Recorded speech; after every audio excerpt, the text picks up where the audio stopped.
হযরত কারি জুনাইদ আল হাবিবি সাহেব কুমিল্লা হযরতকে তার মূল্যবান আলোচনা পেশ করার জন্য বিনীত অনুরোধ জানাচ্ছি।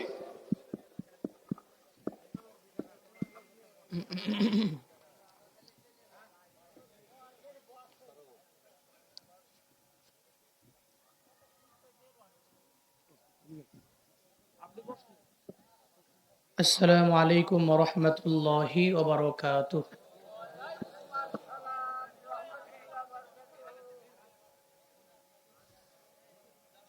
বক্সের সাউন্ডটা আর অনেক বাড়বেন, হ্যাঁ? বক্সগুলো আমার দিকে ঘুরায় দিবেন যাতে আমার কানে সাউন্ড আসে, আমার কানে।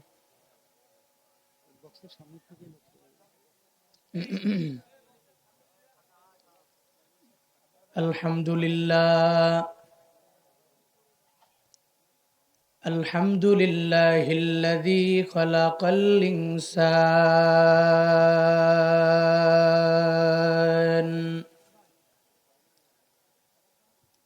وكرم وعلمه من البيان ما لم يعلم فسبحان الذي لا يحصى امتنانه باللسان ولا بالقلم وأشهد أن لا إله إلا الله وحده لا شريك له لا ضد له ولا مثل له ولا مثيل له وأشهد أن سيدنا وسندنا وحبيبنا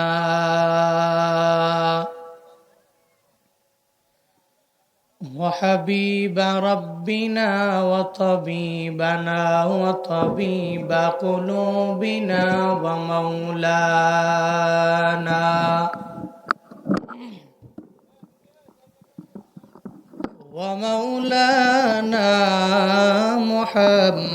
محمدا عبده ورسوله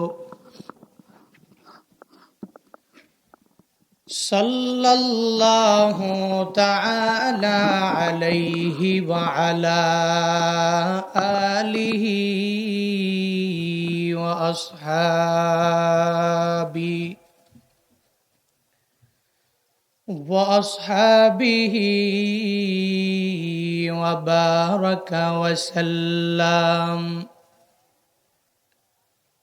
وبارك وسلم تسليما كثيرا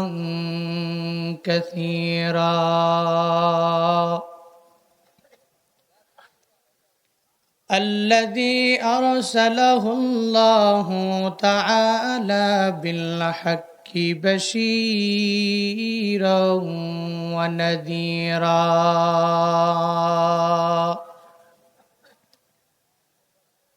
وداعيا إلى الله بإذنه وسراجا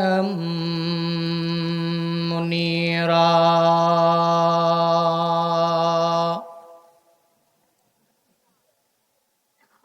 أما بعد فأعوذ بالله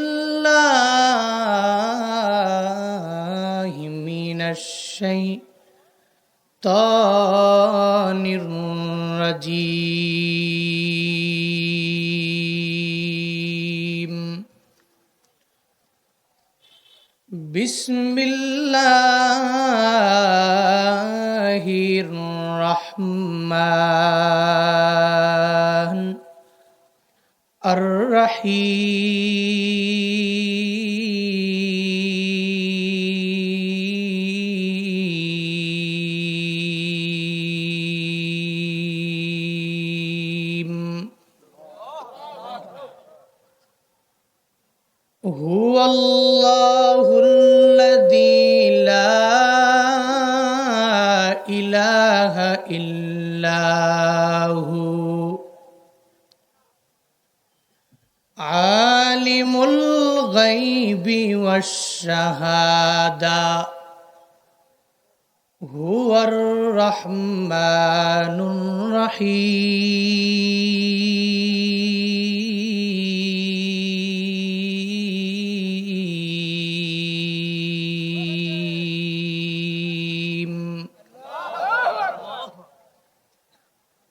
وقال النبي صلى الله عليه وآله وسلم: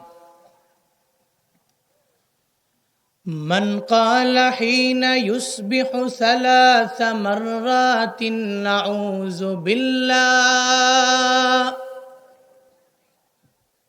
أعوذ بالله السميع العليم من الشيطان الرجيم،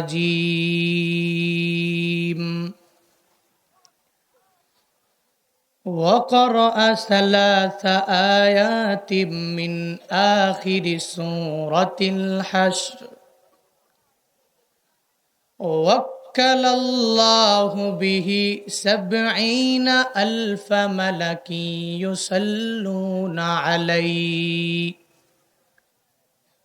يصلون عليه حتى يمسيا،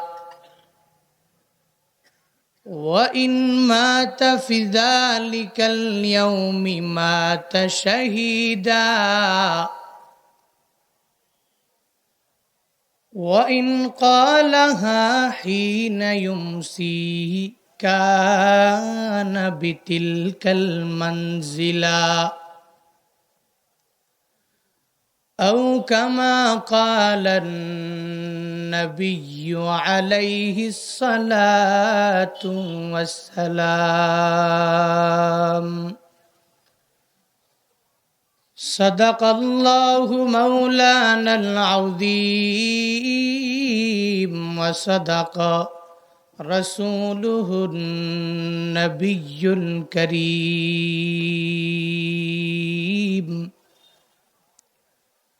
ونحن على ذلك لمن الشاهدين والشاكرين والذاكرين، والحمد لله رب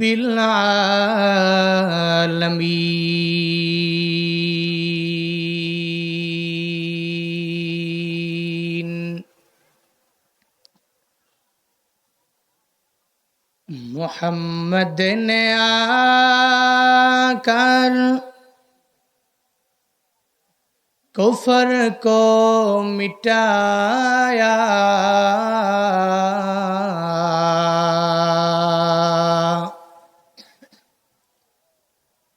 کفر کو مٹا کر صداقت بتایا، کفر کو مٹا کر صداقت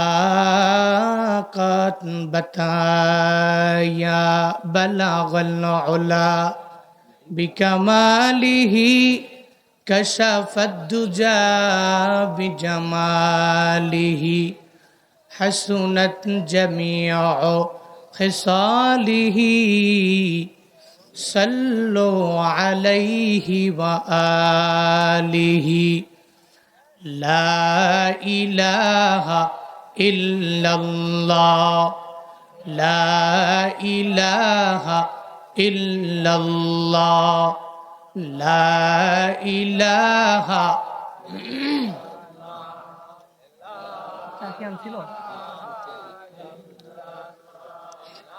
لا الہ الا اللہ، لا الہ الا اللہ، لا الہ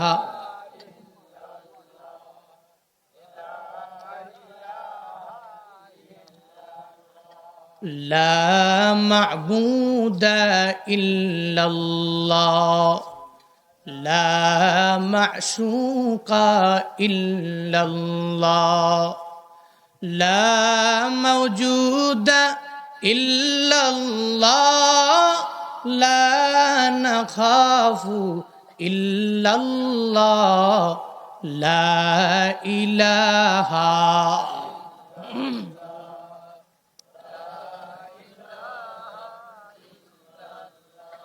لا إله إلا الله لا إله إلا الله لا إله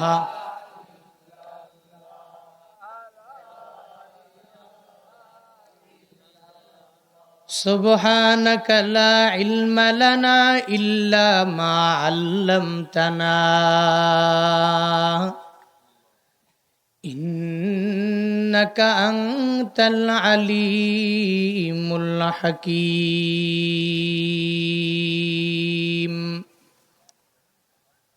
رب اشرح لي صدري ويسر لي أمري واحلل عقدة من لساني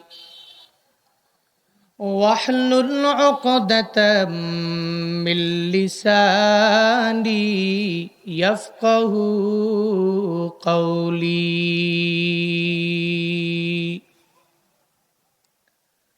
ربي زدني علما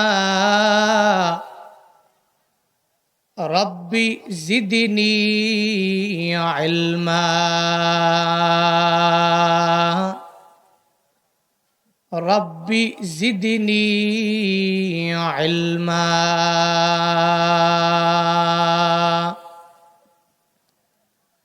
ربي يسر ولا تعسر وتمم علينا بالخير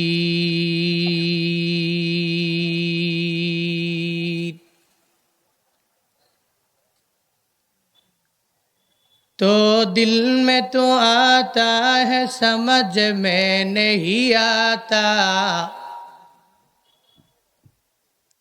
तो दिल में तो आता है समझ में नहीं आता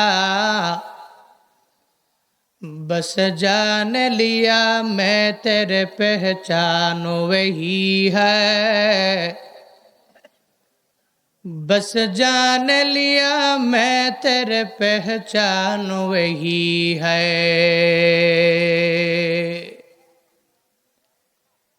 एक चश्मे ज़दन गाफिल ज़ा शाह नबाशी एक चश्मे ज़दन गाफिल ज़ा शाह नबाशी शायद के निगाह कुनदागा नबाशी शायद के निगाह कुनदागा नबाशी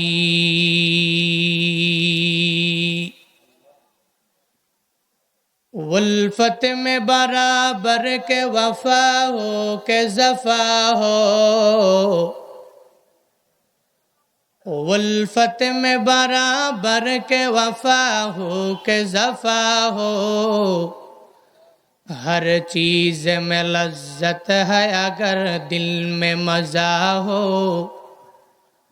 हर चीज में लज्जत है अगर दिल में मजा हो अल्हम्दुलिल्लाह निहायत काबिल एहतराम नरेंद्रपुर दक्षिणपाड़ा मस्जिद माद्रासा और युव समाजेर उद्योगे आयोजित 14तम वार्षिक अजीमुशान वाज व दुआर महफिलेर आज 15 अक्टोबर 2023 बरकतपूर्ण এই মজলিসের সম্মানিত প্রধান অতিথি ঝিনাইদহ 4 আসনের সম্মানিত মাননীয় জাতীয় সংসদ সদস্য জনাব মোহাম্মদ আনোয়ারুল আজিম আনার সাহিব আজকের এই মাহফিলের সম্মানিত বিশেষ অতিথি ৪ নং নিয়ামতপুর ইউনিয়ন পরিষদের সম্মানিত চেয়ারম্যান জনাব মোহাম্মদ রাজু আহমদ রনি লস্কর সাহিব। বরকতপূর্ণ এই মজলিসে আমার পূর্বেই কোরআন এবং হাদিস থেকে দিক নির্দেশনামূলক বাণী আপনাদেরকে শুনিয়েছিলেন যিনি ঝিনাইদহ পুরাতন রেজিস্ট্রি জামে মসজিদের সম্মানিত খতিব হাফেজ মাওলানা মুফতি মনিরুল ইসলাম আইয়ুবী সাহিব দামাত বারাকাতুহুম। কথা বলেছেন ইতিপূর্বেই কালার বাজার মহিলা মাদ্রাসার সম্মানিত মুহতামিম হযরত মাওলানা মুফতি গাজী এমদাদুল্লাহ আল হুসাইনি সাহিব দামাত বারাকাতুহুম। আজকের এই মাহফিলের সম্মানিত সভাপতি জনাব আলহাজ মোহাম্মদ শহীদুল ইসলাম সাহিব KSBM, আরো অনেকেই বরকতপূর্ণ এই মজলিসে কথা বলেছেন। অনেক অতিথি রয়েছেন যাদের নাম যদিও পোস্টারে আসে নাই, কিন্তু ব্যাকগ্রাউন্ডে যাদের অক্লান্ত পরিশ্রম রয়েছে এই মাহফিলের জন্যে। বাদাল আসর থেকে নিয়ে এ পর্যন্ত অনেক বক্তারাই আপনাদেরকে বয়ান শুনিয়েছেন কোরআন এবং হাদিস দিয়ে। আপনারাও ধৈর্য সহকারে বাদাল মাগরিব থেকে, কেউ কেউ বাদাল এশার থেকে, কেউ কেউ মাত্র, কেউ কেউ 1 ঘন্টা আগে আজকের এই বরকতপূর্ণ মোবারক মজলিসে বাস্তব জীবনে আমল করার লক্ষ্যে কিছু বয়ান শোনার জন্য এসেছেন, বসে আছেন। শুরুতেই আমাকে উচ্চ কণ্ঠে আওয়াজ দিয়ে জানাবেন এই মোবারক মজলিস পেয়ে আপনারা প্রত্যেকে খুশি না বেজার? এত আস্তে বললেন, খুশি না বেজার? কম না বেশি? তাহলে শুরুতেই আজকের এই মাহফিলের কমিটি বৃন্দ যারাই রয়েছেন, এই মাহফিলের শুরু থেকে নিয়ে পর্যন্ত ডেট করার পর থেকে যারাই অক্লান্ত পরিশ্রমের মাধ্যমে এই মাহফিল সাজিয়েছেন, টাকা দিয়ে, পয়সা দিয়ে, বুদ্ধি দিয়ে, পরামর্শ দিয়ে, লাইট প্যান্ডেলের সব কিছুর ব্যবস্থা করে আল্লাহ প্রত্যেককে দুনিয়া আখেরাত উভয় জগতে কল্যাণকামীদের অন্তর্ভুক্ত বানায়া দেন। সকলে পড়িয়া আমিন। আপনারাও যারা কষ্ট করে মাহফিল শোনার জন্য দূর দূরান্ত থেকে মোটর সাইকেল, বাইসাইকেল করে এসেছেন, আমরা বক্তারাও যারা দূর দূরান্ত থেকে এসেছি, আল্লাহ পাক আমাদের সবাইকেই উভয় জাহানে কল্যাণকামী করুক, দুনিয়াতে আল্লাহ পাকের মর্জি অনুসারে কল্যাণকামী করুক, আখেরাতে আমাদের প্রত্যেককে আল্লাহ জান্নাতটাকে উপহার দিক। সকলে পড়িয়া আমিন। সৃষ্টির শ্রেষ্ঠ দয়াময় আল্লাহ পাক রব্বুল আলামিনের দরবারে অসংখ্য গণিত শুকর ও সুজুদ, যে দয়াময় আল্লাহ পাক রব্বুল আলামিন আমাদেরকে ফিতনা ফাসাদের জামানায় বিভিন্ন ফিতনা ফাসাদ থেকে ফারেক করে দুনিয়ার ঝামেলার দিকে মুহতাজ না করে রহমাতুল লিল আলামিনের হাদিসের ভাষ্য মতে গতকালকেও যেটা ছিল জাস্ট ফিল্ড, শুধুমাত্র একটা মাঠ, কিন্তু মদিনাওয়ালা নবীর হাদিসের ভাষ্য মতে আজকে এটার কোনো মাঠ নয়, সাধারণ মাঠ নয়। কোরআন এবং হাদিসের আলোচনা হচ্ছে বিদায় নবীর ভাষ্য মতে এটা বেহেশতের বাগান। এই বেহেশতের বাগানে আমাদেরকে আসার, বসার, কিছু বলার এবং শোনার মতো তৌফিক যে দয়াময় মুনিব, যে আল্লাহ পাক আমাদেরকে দান করেছেন, ওই মালিকের দেওয়া জবান দিয়ে, মালিকের দেওয়া শক্তি দিয়ে, মালিকের শেখানো কালিমাতুর শুকর সকলে প্রাণ খুলে মন উজাড় করে চিল্লা একবার করে সমস্বরে পড়ি আলহামদুলিল্লাহ।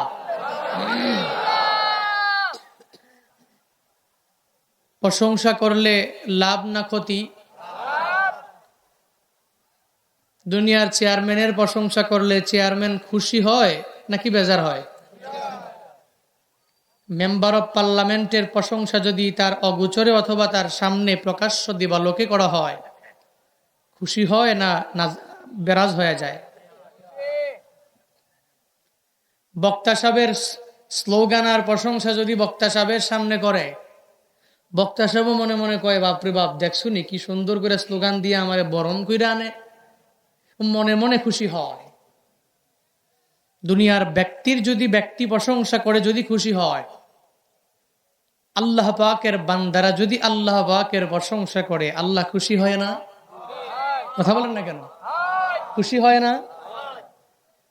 এই জন্য ওই রব যদি আমার প্রতি খুশি হয়, ওই রব যদি আমার প্রতি রাজি হয়, ওই রব যদি আমার প্রতি সন্তুষ্ট হয়, তাহলে পৃথিবীর কোনো ব্যক্তি আমার উপরে জুলুম করে, নির্যাতন করে, পৃথিবীর কোনো ব্যক্তি সবাই মিলিয়া যদি আমারে টাইনা হেসরাইয়া সমাজের নিম্ন স্তরেও যদি নিতে চায়, আল্লাহ যদি আমার প্রতি রাজি থাকে, তাহলে পৃথিবীর কোনো ব্যক্তির কোনো কথা, কোনো কাজ আমাকে কিচ্ছু করতে পারবে না। মান লাহুল মাওলা ফালাহুল কুল। মাওলা আল্লাহ যার হয়ে যায়, মাওলা দ্যাট মিন্স গার্জিয়ান, অভিভাবক। আমার অভিভাবক যদি আল্লাহ হয়, পৃথিবীর আর কোনো ঠেকা আমার আছে? আনতা মাওলানা, আপনি আমাদের অভিভাবক। কে? কথা বলেন না কেন? আল্লাহ যার হয়ে যায়, স্পষ্ট ঘোষণা, ফালাহুল কুল, পৃথিবীর সব কিছু তার হয়ে গেছে। কারণ আসমান, জমিন, পাহাড়, ওট, গরু, দুম্বা, ছাগল, বকরি, যা কিছু পৃথিবীতে আছে, এই সব কিছুর মালিককে, খালিককে। তাহলে আল্লাহ যেহেতু মালিক, আল্লাহ যদি আমার হয়ে যায়, এই পৃথিবীর সব কিছু কার? আমার না? আমার। এই জন্য আল্লাহকে খুশি করতে হবে, আল্লাহকে রাজি বানাতে হবে। এই জন্যই তো আল্লাহ স্পষ্ট ঘোষণা সূরাতুল কাহফের একদম শেষ আয়াতে আল্লাহ জানাইছেন, তুই যদি আমারে সন্তুষ্ট করে আমার দিদার চাও, তাহলে তোর কাজ করা লাগবে দুইটা। ফামান কানা ইয়ারজু লিকা রাব্বিহি ফালইয়ামাল আমালান সালিহা ওয়ালা ইউশরিক বিইবাদাতি রাব্বিহি আহাদা।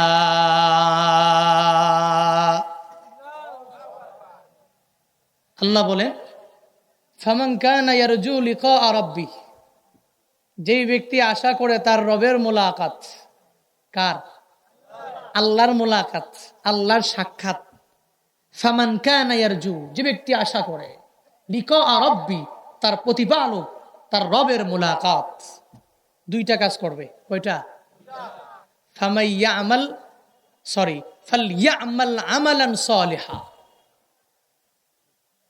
এক নম্বরে সে নেক আমল করবে। দুই নম্বর, ওয়ালা ইউশরিক বিইবাদাতি রাব্বিহি আহাদা, ইবাদত করার ক্ষেত্রে আল্লাহর সাথে পৃথিবীর কোনো ব্যক্তিকে কশ্চিনকালেও মিলাবে না, শরীক করবে না, অংশীদার সাব্যস্ত করবে না। কয়টা গুণ লাগবে? দুইটা গুণ। এক নম্বরে কি? নেকা আমল। কি লাগবে? এক নাম্বার। কথা বলেন না কেন? আমার কথা কি বুঝতে আপনাদের অসুবিধা হচ্ছে নাকি? হ্যাঁ, আমি কি আপনাদের যেই ভাষা, এই ভাষার একদম বিপরীত কথা বলি? আপনারা বাংলা ভাষাভাষী, আমিও তো বাংলা ভাষাভাষী মানুষ। হয়তো আপনার বাড়ি ঝিনাইদহ, আমার বাড়ি কুমিল্লা, এতটুকুই ডিস্টেন্স, এতটুকুই পার্থক্য। সব মিলিয়ে আমাদের ভাষা এক, আমাদের চলা এক, আমাদের চাল চলন এক, সবই কিছুই আমাদের এক। একটু কিছু কিছু দিক থেকে হয়তো বেশ কম হতে পারে, কিন্তু আমার কথা তো আপনারা বুঝতেছেন, তাই না? আচ্ছা, যদি বুঝতে পারেন তাহলে একটু আওয়াজ দেওয়া লাগবে। আল্লাহর মোলাকাত পাওয়ার জন্য কয় গুণ লাগবে? কয় গুণ? এক নাম্বার নেক আমল, দুই নাম্বার শিরিক মুক্ত ইবাদত। কি লাগবে? শিরিক মুক্ত ইবাদত। এবার শিরিক মুক্ত ইবাদতের মাঝে মাজারের মধ্যে সিজদা আছে? আজকেও তো আসার সময় দেখছি, আজকেও যাত্রাবাড়ি পুস্তকলা পার হয়ে দেখবেন এক বিশাল বড় মাজার আছে, আমি নিজে দেখতেছি মাজারের সামনে গিয়ে সে সিজদা দিচ্ছে, আমি নিজের চোখে দেখেছি, কাউকে দেখাই নেই, সোজা হেঁটে চলে আসছি। কি করব? এত বয়ান, এত মাহফিল, এত ওয়াজ, খুতবায় বয়ান, জুমার মধ্যে বয়ান, বক্তার বয়ান, ফেসবুকে বয়ান, ইউটিউবে বয়ান, টিকটকে বয়ান, রিলসে বয়ান, এত বয়ান, এত বয়ান শোনার উপরে কই একটু অত চেঞ্জিং নাই লাইফে? এই জন্য আমাদের চেঞ্জ আনতে হবে, পরিবর্তন আনতে হবে, শিরিক মুক্ত ইবাদত করতে হবে, আমলের লাইনে অগ্রগামী হতে হবে। পারবো না ইনশাআল্লাহ? আল্লাহ আমাদেরকে সেই তৌফিক দান করুক, সকলে পড়ি আমিন। সূরাতুল হাসর থেকে কথা বলবো। কোন সূরা? সূরা হাসর জীবনে শুনেন নাই, নাম শুনছেন নাকি? আমগো সবার কাছে এক পুরাতন সূরা নাকি? ছোটবেলা থেকেই তো নাম শুনে বড় হয়েছি, সূরা হাসর। আজকেও মনে হয় বাদাল মাগরিব এখানে একজনে দাঁড়ায় দাঁড়ায় অথবা বৈশা সূরা হাসর তিলাওয়াত করছে, কনফার্ম। প্রত্যেকটা মাহফিলেই মাগরিবের পরে একজনের মাইক নিয়ে কি সুন্দর করে সুর দিয়ে দেখে না সূরা হাসর পড়ে, আউযু বিল্লাহিস সামিউল আলিম মিনাশ শাইতানির রাজিম। পড়ে না? পড়ে। বাদাল মাগরিব পড়ে। ফজরের পরে ইমাম সাহেব 10 জন 12 জন 15 জন 20 জন মুসল্লি নিয়া যারা আল্লাহর ভয়ে ফজরে আসে, এদেরকে নিয়ে সুন্দর করে দেখবেন ইমাম সাহেব এদেরকে নিয়ে সুন্দর করে সূরা হাসর পড়ে। এই সূরা হাসরের শেষ 3 আয়াত নিয়ে আজকে আমার কথা। কয় নাম্বার? 59 নাম্বার সূরা। এই সূরাতে মোট আয়াত সংখ্যা হচ্ছে 24টি। আমি কথা বলবো 22, 23, 24 এই 3টা আয়াত নিয়ে। আল্লাহ পাক আমাকে তৌফিক দান করুক, আপনাদেরকেও তৌফিক দান করুক, সকলে পড়ি আমিন। সূরাতুল হাসর এই 3 আয়াত এত দামি কেন? ফজরের পড়লে কি পরিমাণ ফায়দা, মাগরিবের পরে পড়লে কি পরিমাণ ফায়দা, এত দামি কেন? এত দামি হওয়ার একমাত্র কারণ হলো এই 3টা আয়াতের মধ্যে আল্লাহ পাক রব্বুল আলামিন আল্লাহ তাআলার যে সিফাতি গুণবাচক দামি দামি নামগুলো, ওই আসমাউল হুসনার প্রায় 14টা নাম আল্লাহ পাক এই সূরা হাসরের শেষ 3 আয়াতের মধ্যে আল্লাহ এনেছেন। পড়েন না সুবহানাল্লাহ। এজন্য এই 3 আয়াত বড় দামি। মান ক্বালা হিনা ইউসবিহু সালাসা মাররাতিন আউযু বিল্লাহিস সামিউল আলিম মিনাশ শাইতানির রাজীম।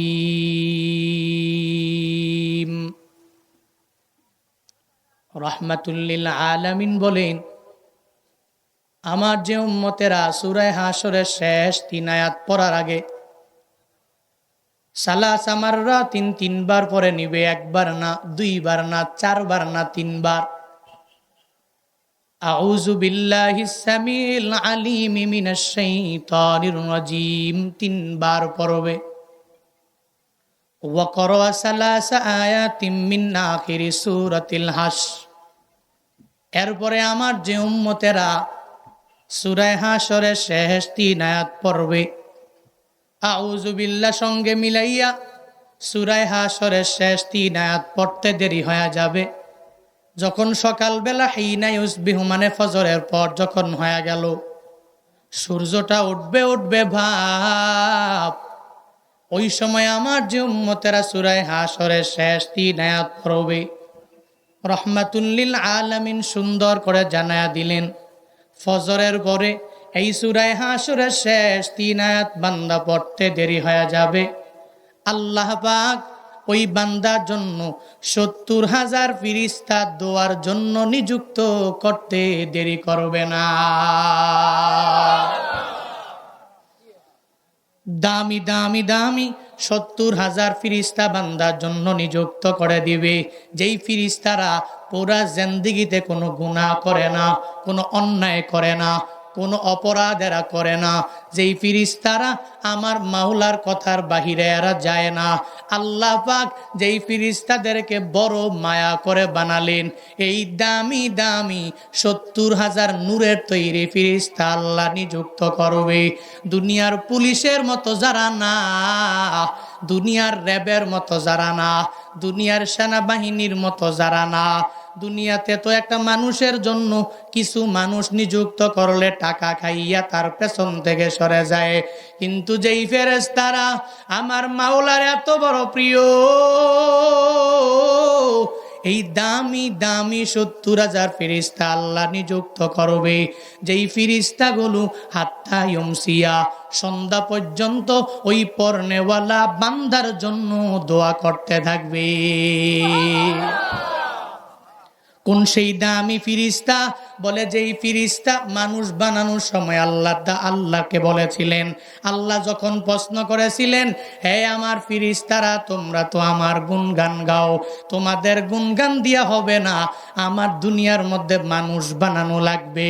ওয়া ইস ক্বালা রাব্বুকা লিল মালাইকা ইন্নী জাইলুন ফিল আরদি খলিফা قالوا أتجعل فيها من يفسد فيها ويسفك الدماء ونحن نسبح بحمدك ونقدس لك قال إني أعلم ما لا تعلمون।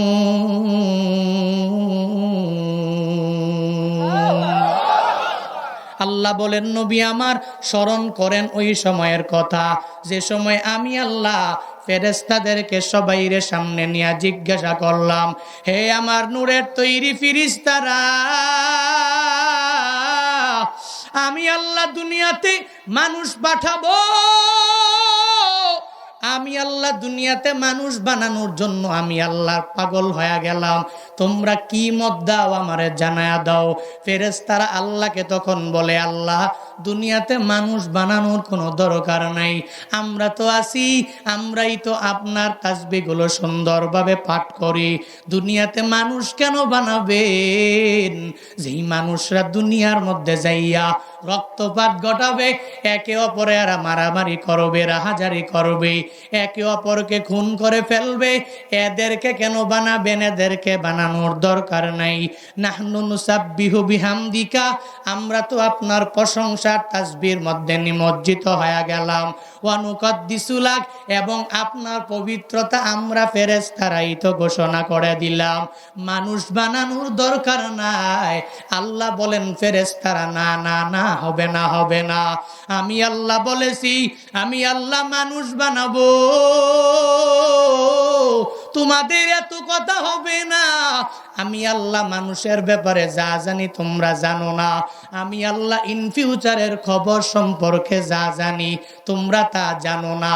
ওই দামি দামি ফেরেশতারা যাদেরকে আল্লাহ কাজ করার সময় এদের কাছ থেকে জানতে চায়, ওই 70,000 ফেরেশতা যেই বান্দা ফজরের নামাজের পরে সূরা হাশরের শেষ 3 আয়াত যে বান্দা পড়বে, এত দামি দামি ফেরেশতাদেরকে আমার আল্লাহ ওই বান্দার জন্য দোয়া করতে আল্লাহ লাগায়া দিবে। শুধু তাই না, মদিনাওয়ালা নবী এই 3 আয়াত পড়নেওয়ালার কি পরিমাণ দাম আরো নবী জানায়া দিলেন, ওয়া ইন মাতা ফি যালিকাল ইয়াউমি মাতা শাহীদা, যেই বান্দা ফজরের নামাজের পরে পড়বে, সূরা হাশরের শেষ 3 আয়াত বান্দা পড়ে নিল, কি ফায়দা হবে? ফজরের নামাজের পরে বান্দাগুলো যার যার কাজের মধ্যে চলে যায়। যেই বান্দা রিকশা চালক, ওই বান্দা চলে গেল রিকশা চালানোর মধ্যে, যেই বান্দা ভ্যান চালায়, ও ভ্যান নিয়ে রাস্তার মধ্যে বের হয়ে গেল, যেই বান্দা ডেলেবার দিন মজুরির কাজ করার জন্য দিনের মধ্যে বের হয়ে গেল। দুনিয়াতে সব মানুষগুলো জীবিকা নির্বাহের জন্য যার যার কাজে চলে গেল। মদিনাওয়ালা নবী বলেন, ফজরের নামাজটা বা জামাতে পড়িয়া যদি সূরা হাশরের শেষ 3 আয়াত পড়ে যদি তুমি রাস্তার মধ্যে নেমে যাও, জীবিকা নির্বাহের খাতের মধ্যে বান্দা দৌড়ে যাও, এ বান্দা তুই শুনো, আমার আল্লাহ কি পরিমাণ বরকত দিয়া তোমার মৃত্যুটাকে ভরপুর করবে শুনে নাও। যদি সকালবেলা সূরা হাশরের শেষ 3 আয়াত পরে বান্দা বিভিন্ন জায়গায় যাও, তোমার মরণ যদি স্বাভাবিক মরণ হয়ে যায়, আল্লাহ পাক তোমার আমল নামায় তোমার মৃত্যু শহীদি মৃত্যু হিসাবে গণনা করবে। কি পরিমাণ শহীদি মৃত্যু! বলে নেতার জন্য মারা গেল এরকম শহীদ না, নিজের বাড়ির জন্য মারা গেল এমন শহীদ না, একটা গাড়ি ক্রয় করার জন্য গিয়া মারা গেল এরকম শহীদ না, দেশ রক্ষায় মারা গেল এমন শহীদও না, নিজের নেতাকে বড় বানানোর জন্য লড়াইয়ের মধ্যে গিয়া মারা গেল এমন শহীদের কথা আমার আল্লাহ বলে নাই। কোন শহীদের কথা বললেন? বলে যেই শহীদেরা আমার মদিনাওয়ালা নবীর জামানায় নবীর প্রেমের সাগরে ডুব দিয়া জিহাদের ময়দানে যাইয়া নিজের তাজা রক্তগুলো জমিনের মধ্যে বিলীন করে দিয়ে দিলেন, যারা ওই দামি দামি সাহাবা, এই সাহাবারা যেরকম ভাবে আল্লাহর ধর্মটাকে দুনিয়াতে বাস্তবায়ন করার জন্য যারা দুনিয়া থেকে বিদায় নিয়ে চলে গেল, ওই পরিমাণ শহীদি সওয়াব বান্দার আমল নামায় দেওয়া হবে। বান্দা তোমার জিহাদের ময়দানে যাওয়া লাগে নাই, আল্লাহ তোমাকে শহীদের মর্যাদা দিয়া দিবে। কেন? ফজরের নামাজের পরে সূরা হাশরের শেষ 3 আয়াত বান্দা যদি পড়ে নিতে পারো, তাহলে আল্লাহ এত বড় মর্যাদা তোমারে দিয়া দিবে। শুধু তাই না, হুজুর এবার যদি বাদাল মাগরিব আমি পড়ে নেই, আমার তো সন্ধ্যা পর্যন্ত 70,000 ফেরেশতা আল্লাহ নিযুক্ত করে দিল। বলে মাগরিবের পরে যদি পড়ে নাও, মদিনাওয়ালা নবী জানায়া দেয়, ওয়ামান ক্বালাহা হিনা ইউমসি কানা বিতিলকাল মানজিলা।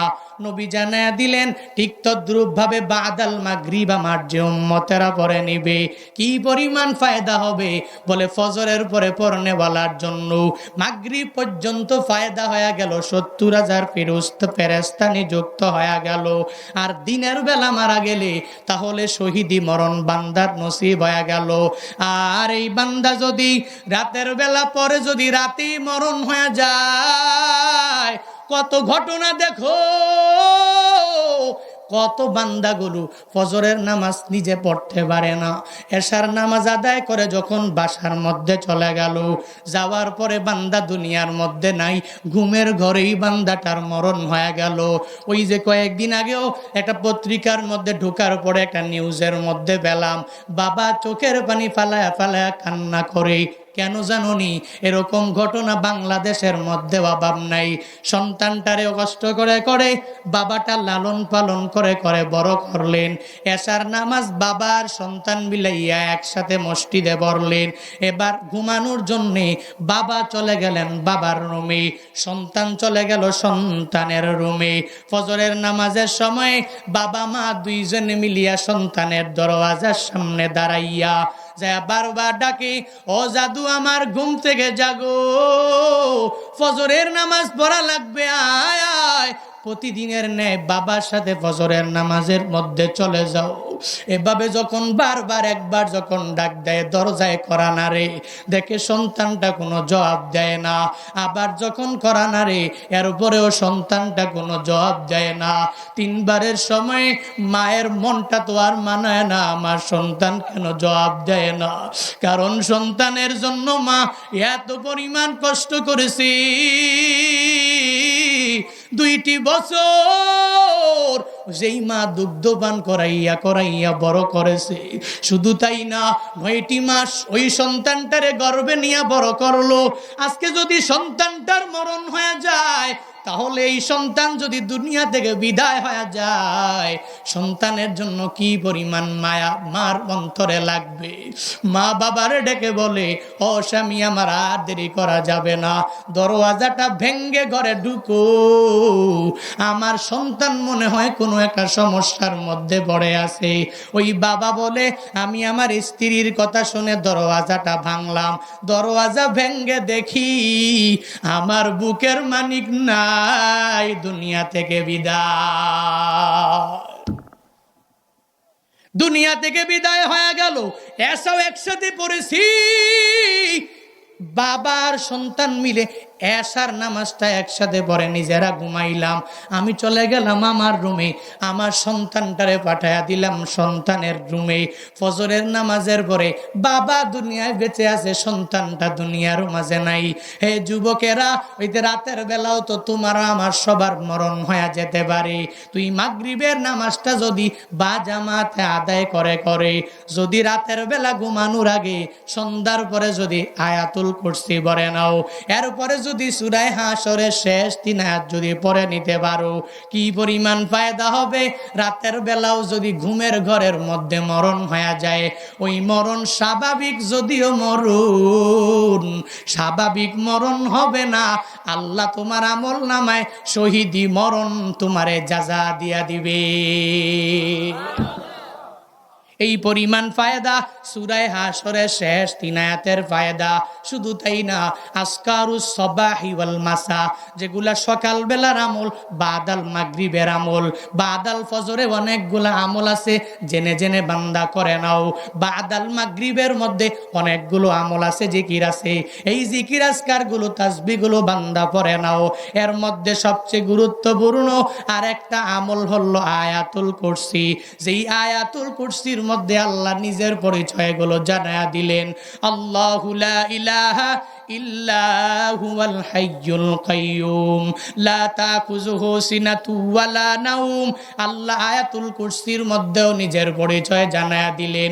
মদিনাওয়ালা নবী বলেন, আমার যে উম্মতেরা 5 ওয়াক্ত নামাজ বা জামাতে আদায় করার পরে আয়াতুল কুরসি পড়বে, মান করো আয়াতুল কুরসি দুবুরা কুল্লি সালাতিম মাকতুবা লাম ইয়ামনাহু মিন দুখুলিল জান্নাতি ইল্লা আইয়ামুতা। রাহমাতুল লিল আলামিন বলেন, আমার যে উম্মতেরা ফজরের নামাজের পরে আয়াতুল কুরসি পড়বে, যোহরের পরে আয়াতুল কুরসি পড়বে, আসরের পরে আয়াতুল কুরসি পড়বে, মাগরিবের পরে আয়াতুল কুরসি পড়বে, এশার পরে আয়াতুল কুরসি পড়বে, আমার যে উম্মতেরা পড়বে, মদিনাওয়ালা নবীর স্পষ্ট ঘোষণা নবী জানায়া দিলেন, হে আমার উম্মতেরা, যদি তুমি 5 বেলার নামাজের পর আয়াতুল কুরসি যদি পড়ো, তাহলে কি পরিমাণ ফায়দা তোমার হবে জানোনি? নবী আমার জানায়া দিলেন, বলে যেই আমার উম্মতেরা পড়বে, লাম ইয়ামনাহু মিন দুখুলিল জান্নাতি ইল্লা আইয়ামুতা। এই বান্দাটা তো মরে না, মানে জান্নাতে যায় না। এর মানে এই আমল করনেওয়ালা মরতে দেরি, আমার মাওলার জান্নাতে যাইতে দেরি হবে না। আতিনা ফি দারে দুনিয়া না হাসান, আতিনা ফি দারে উকবা না হাসান, ইয়া গিয়াসাল মুস্তাগিসিন হদিনা লফদি খারা বিল উলুমে ওয়াল গিনা। হর গরিদে নেকো তু তৈয়ার হায়, ঝুনা মাঙ্গে উস তু বেজারো হায়। আয়াতুল কুরসি পড়লেও বান্দা ফায়দা কম না বেশি? হ্যাঁ, কম না বেশি? সন্দেহ আছে? নবীর হাদিস কি সত্য না মিথ্যা? সন্দেহ আছে না? এখন আপনাদের খারাপ লাগতেছে? কষ্ট হলে আমি ছেড়ে দিব। এত দূর থেকে আমি এত সফর করে এসে মনে হয় 10 মিনিটও বসতে পারি না, বয়ান শুরু করেছি। এখন যদি আপনারা 1-2 জন করে উঠাউঠি করে নিজের মতো করেন, তা আমি তো আর বয়ান করে লাভ নাই, আমিও শেষ করে দিই। আপনাদের এত তাড়া হলে আমারও তো তাড়া, তা আমিও যাই, আপনারাও যান আমিও যাই, নাকি? তাহলে কেমন হচ্ছে বিষয়টা? একটু দোয়া দিয়ে এরপর বাড়ি যান, একটু বসেন। আল্লাহ পাক আমাদেরকে বুঝ দান করুক। আজকে গানের প্যান্ডেল হইতো, মমতাজ মোটামুটি তার সৌন্দর্য ভরপুর এই চেহারা নিয়ে সামনে দাঁড়ায় যখন একটা টান দিত, আমার বাড়ির সামনে দিয়ে হাইটটা যায়, বুকটা ফাইটটা যায়, তো মোটামুটি সবাই বুকের মধ্যে থাপড়া থাপড়া করে বাপরে বাপ, এই না কাম হইছে। মোটামুটি গানটা খুব ভাল লাগছে, ভাল লাগতো। কিছু আমলের কথা বলছি আমি, ভাল লাগে না? আল্লাহ আমাদেরকে বুঝ দান করুক। আল্লাহ আমাদের প্রত্যেককে সঠিক পথে পরিচালিত করুক। সকলে পড়ি আমিন। আরো জোরে পড়েন। তাহলে সূরা হাশরের শেষ 3 আয়াতের দাম দেখছেন নি? কম না বেশি? আয়াতুল কুরসির দাম কম না বেশি? এগুলো আসকারুস সাবাহি ওয়াল মাসা, এগুলো সকাল এবং সন্ধ্যার আমল জিকির, এগুলো আমরা বেশি বেশি করব। আল্লাহ আমাদেরকে তৌফিক দান করুক। আরো জোরে পড়েন, আবার পড়েন। এখন হুজুর বলেছে সূরা হাশরের শেষ 3 আয়াতের আমল করলে অনেক বড় ফায়দা, আয়াতুল কুরসির আমল করে ফায়দা, কিন্তু ফজরের নামাজ পড়ব না, জোহর পড়ব না, আসর পড়ব না, মাগরিব পড়ব না, এশা পড়ব না, তাহলে হবে নাকি? তাহলে হবে না। ফজরের নামাজ পড়ে এর পরে আমল করা লাগবে, জোহরের নামাজ পড়ে এর পরে আমল করা লাগবে, আসরের নামাজ পড়ে এর পরে আমল করা লাগবে, মাগরিবের নামাজ পড়ে এর পরে আমল করা লাগবে, এশার নামাজ আদায় করে এর পরে আমল করা লাগবে।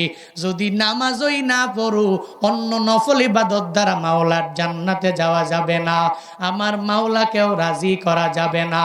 হে যুবকেরা, শুধু ওয়াজ মাহফিল করলে হবে না, তুই বড় বড় বক্তা দাওয়াত দাও, টাকা দিয়া বক্তার পকেটটারেও ভারী করে দিলা, বক্তা তো টাকা নিয়ে বড় লোক হয়ে গেল, বক্তা ওদিকে আমল করেও মাওলার দরবারে কামিয়াব হয়ে গেল, কিন্তু তোমার আর আমার হইলটা কি? একটা বছর পরে পরে মাহফিল দাও। এই যে 14 বছর লাগাইয়া এই এলাকার মধ্যে, এই জায়গার মধ্যে মাহফিল হলো, 14তম বার্ষিক মাহফিলে এবার যদি একটু নিয়ত করে নাও, এই মাহফিল থেকে নিয়ত করব আগামীতে আর আমি নামাজ বাদ দিব না, আর আমি দাড়ি কাটবো না, আর আমার দ্বারা কোনো রোজা ছুটে যাবে না, আর আমার দ্বারা কোনো নেক আমল ছুটবে না, আর আমার মাধ্যমে কোনো বান্দার মনের মধ্যে কষ্ট যাবে না, আমার মাধ্যমে কোনো মুরব্বীদের সাথে আমি বেয়াদবি করব না। এই চিন্তা যদি করতা, তাহলে প্রত্যেকটা মাহফিল তোমার নাজাতের জন্য ওসিলা হয়ে যেত। কিন্তু হুজুরের বয়ান বড় ভালো, হুজুরের সুরটার মধ্যেও বড় মজা, প্রতি বছর এই কথা বলে বলে এখনো তুই নামাজের মধ্যে যাইতে পারো নাই। ফজরের নামাজের আগেও 2-3 ঘন্টা সারা রাত লাগাইয়া মোবাইল টিপতে টিপতে টিপতে টিপতে ফজরের আগের 2 ঘন্টা, এরপরে যুবকরা তোমরা ঘুমায়া গেলা, দুই রাকাত নামাজ পড়বা, ঘুম থেকে জাগিয়া বান্দা পড়তে পারো না, ফজরের নামাজে আরাম করে ঘুমাও, সকাল 10টা-12টা বাজে ঘুম থেকে জাগো। এরকম যুবক ফজর না পড়ে আরামে ঘুমায় সমাজে আছে না না? আজান শুনে আসো যারা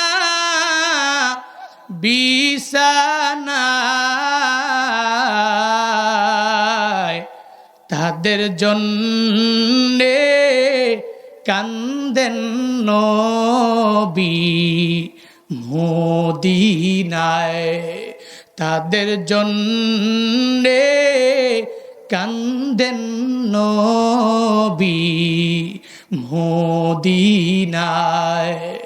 ওই নবীর জন্য কি মায়া লাগে না,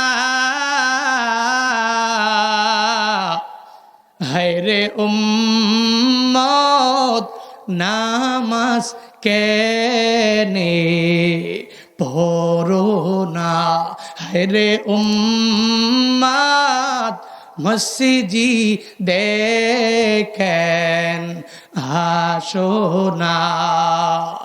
আজান শুনে আসো যারা বিছানায়, তাদের জন্যে কান্দেন নবী মদিনায়, তাদের জন্যে কান্দেন নবী মদিনায়। ওই নবীরে যুবকেরা তোমরা কাঁদাইবা না, যেই নবী উম্মত উম্মত করে এত কান্না করলেন, তোমার জন্য আমার জন্য ফজর নিয়ে আসলেন, তোমার জন্য আমার জন্য আসর নিয়ে আসলেন, তোমার জন্য আমার জন্য মাগরিব নিয়ে আসলেন, তোমার জন্য আমার জন্য এশা নিয়ে আসলেন, যেই নামাজের জন্য যেই রোজার জন্য নবী রক্তগুলো ঝরাইলেন। তায়েফের ময়দানের কথা এমন কোন বান্দা নাই তোমরা জানো না, যেই তায়েফের ময়দানে আমার নবীর পুরো দেহ মুবারক রক্ত মুবারক দিয়া ভিজে একাকার হয়ে গেল, এমন কি নবীর মুজা মুবারক রক্ত মুবারক দিয়া পরিপূর্ণ ভিজে গেল।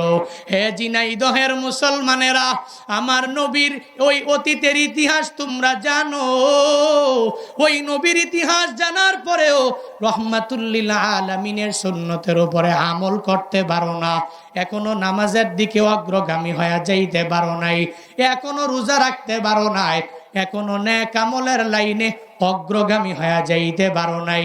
যেই নবী এত কষ্ট করলেন, সাহাবায়ে কেরামরাও কষ্ট কম করলেন নাকি বেশি? কথা বলেন। এত কষ্ট করলেন কেন করলেন? বলে নামাজের জন্যই তো করলেন, নিজের টাকার জন্য না, নিজের বাড়ির জন্য না, নিজের গাড়ির জন্য না, নিজের কিছুর জন্য এরা কষ্ট করে নাই। এত কষ্ট করে করে যুদ্ধের ময়দানে গিয়ে এরা জিহাদ করে শহীদ হয়ে গেলেন শুধু নামাজের জন্য, নামাজটাকে কায়েম করার জন্য। আমার মাওলার কাছেও পর্যন্ত এরা বড় দামি হয়ে গেলেন। কেমন দামি হয়ে গেলেন? হানজালার কাহিনী এমন কোন বান্দা নাই জানে না। আল্লাহর প্রেম অন্তরের মধ্যে নিয়া, নবীর প্রেম অন্তরের মধ্যে নিয়া জিহাদের ময়দানে শহীদ হওয়ার পরে আল্লাহর পক্ষ থেকে কি বড় উকন পায়া গেলেন। ওই হানজালার দিকে তাকায়া দেখো, যেই হানজালা যুদ্ধের ময়দানে যায় নাই, মদিনাওয়ালা নবী রুখসত দিয়া দিলেন। কি রুখসত দিয়া দিলেন? হে হানজালা, উহুদের ময়দানে তোমার যাওয়া লাগবে না, আমরা সবাই ময়দানে যাব, তোমার যাওয়া লাগবে না। আজকে তোমার বাসর রাত, আরামে বাসর রাত তুমি উদযাপন করে নাও। হানজালারে রুখসত দেওয়ার পরে উহুদের ময়দানে হানজালা গেলেন না। বাসর রাত উদযাপন করে যখন ফরজ গোসলের জন্য যখন গোসলের দিকে আগায়া যায়, ওই সময়ে কে যেন মদিনার অলিতে গলিতে আওয়াজ দেয়, আমার নবী উহুদের ময়দানে নাই, ওই নবী শহীদ হয়ে গেছে। যখন এই আওয়াজটা হানজালা পায়া গেল, কোথায় গোসলের কথা সব হানজালা ভুলে গেলেন। হানজালা দৌড়াইয়া যখন বিবির দরবারে চলে গেলেন, আর যা বলে, হে বিবি, আমার ফরজ গোসল আমার করা লাগবে না, তরবারিটা দাও, তরবারি নিয়ে উহুদের ময়দানে আমার যাওয়া লাগবে। যেই এলাকায় নবী নাই, আমার নবীরে যারা দুনিয়া থেকে বিদায় করে দিয়া দিল, আমি গোসল করা লাগবে না, এদের বিরুদ্ধে যুদ্ধ করা আমি হানজালার উপরে ফরজ হয়ে গেল। এই কথা বলার পরে স্ত্রী বলে, হানজালা স্বামী আমার, আপনার ফরজ গোসল হয়েছে, আগে গোসল করা লাগবে, এরপরে তরবারি নিয়া নিয়া যুদ্ধের ময়দানে যাবেন, কোনো অসুবিধা নাই। এই কথা বলার পরে হানজালা বলে, স্ত্রী আমার, তোমার দিলের মধ্যে কি আমার নবীর প্রেম নাই? তোমার দিলের মধ্যে কি আমার মদিনাওয়ালা নবীর প্রতি ভালোবাসা নাই? যেই নবী নাই, কার জন্য গোসল করবো গো বিবি আমার? তরবারিটা দাও, তরবারি নিয়ে যুদ্ধের ময়দানে আমার যাওয়া লাগবে। যখন হানজালার বিবি তরবারিটা হাতের মধ্যে হানজালার কাছে দিয়া দিলেন, দৌড়াইয়া উহুদের ময়দানে তিনি চলে গেলেন। কাফেরদের বিরুদ্ধে আল্লাহর দয়া, আমার যেই সাহাবীরা শহীদ, এরা টাকার জন্য না, বাড়ির জন্য না, এরা গাড়ির জন্য, কোনো কিছুর জন্য এরা শহীদ হয় নাই। যাও যাও, আমার এই সুহাদাদেরকে একসাথে করে নাও, এদের গোসল দিবা না, বিনা গোসলে কবরে দাফন করে দাও। এর একমাত্র কারণ হলো আমার এই উম্মতেরা আমার আল্লাহর জন্য বড় পাগল। এরা হাসরের ময়দানে আমার মাওলার দরবারে যখন দাঁড়াবে, আমার মাওলার দরবারে এরা দাঁড়াইয়া আল্লাহ যখন বলবে, হে শহীদরা তোমাদের হাত কোথায়? বলবে ইসলাম কায়েম করতে গিয়ে আমার হাত নাই। হে শুহাদায়ে কেরামরা তোমাদের পা গেল কই? এরা তখন বলবে, আল্লাহ আমাদের পা নাই, কারণ আমরা জিহাদের ময়দানে গিয়ে আমাদের পা হারাইছি, আমাদের পুরা বডিটা আমরা হারায়া ফেললাম। কারো দুই হাত নাই, কারো দুই পা নাই, শুধু বুকটা নিয়ে, শুধু জবানটা নিয়ে মাওলার দরবারে এরা দাঁড়ায়া যাবে। নবীর আদেশ পাইয়া সাহাবায়ে কেরামরা উহুদের ময়দানে চলে গেলেন। সব শুহাদাদেরকে একসাথে যখন দাফন করবে অবস্থা প্রত্যেকে যেন এক আউলা কেসে পাগল বেশে এক নারী নবীর দরবারে হাজির। আয়েশা বলে, ও নবী আমার, সব শুহাদাদেরকে গোসল ছাড়া দাফন দেওয়া যাবে, কিন্তু আমার স্বামীর গোসল ছাড়া দাফন দেওয়া যাবে না, কারণ আমার স্বামী নবী আপনার জন্য এত পাগল পারা। এই স্বামী আমার বাসর ঘরে বাসর রাত উদযাপন করে, ফজরের নামাজের আগেই যখন যুদ্ধের দামামা বেজে গেল, নবী নাই, নবী নাই, এই কথা যখন শুনতে পেল, ফরজ গোসলের কথা ভুলে বলে তরবারি নিয়ে উহুদের ময়দানে হাজির হয়ে গিয়েছে। ও নবী আমার, হানজালারে বিনা গোসলে দাফন দেওয়া যাবে না। নবী আমার বললেন, হে আমার সাহাবায়ে কেরামরা যাও যাও, সব শুহাদাদের মধ্যে হানজালার লাশটাকে আমার সামনে এনে হাজির করে দাও। সাহাবায়ে কেরামরা পুরা উহুদের ময়দান ঘুরলো, কিন্তু হানজালার লাশটা পাওয়া যায় না। কেমনে পাবে? ওদিকে জিব্রাইল নবীর দরবারে হাজির। আয়েশা বলে, ও নবী আমার, হানজালার লাশ পুরা উহুদের ময়দানে খুঁজে পাওয়া যাবে না, খুঁজে পাওয়া যাবে না, যাবে না, যাবে না। কারণ কি জানেননি? এই হানজালা আমার আল্লাহর ভয় অন্তরে নিয়ে নিয়া উহুদের ময়দানে হাজির হয়েছে। এই হানজালা আমার মাওলার এত বড় প্রেমিক হয়ে গেল। আল্লাহ বলে, এই হানজালারে দুনিয়ার কোনো পানি দ্বারা গোসল দেওয়া যাবে না, যাবে না, যাবে না। হানজালার লাশ ফেরেশতাদের মাধ্যমে আসমানের মধ্যে উঠে নেওয়া হয়েছে হাউজে কাউসারের দামি দামি পানি দ্বারা। ওই আসমানের মধ্যে ফেরেশতাদের মাধ্যমে আল্লাহর নির্দেশে হানজালার গোসল আসমানেই হয়ে গিয়েছে। কান্দিয়া বে কুলরে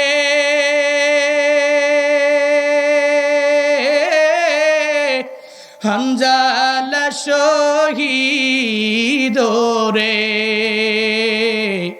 কলি যাসি রিসে সেই জঙ্গে উহুদে, কলি যাসি রিসে সেই জঙ্গে উহুদে। নবীর এক সাহাবী ছিলেন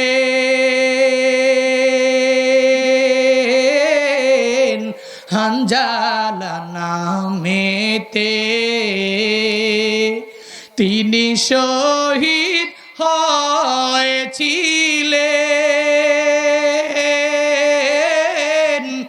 বিবাহের রাত রিতে রে গিয়ে জঙ্গে উহুদে। মারহাবা বলবেন না? মারহাবা বলবেন না? কান্দিয়া বে কুলরে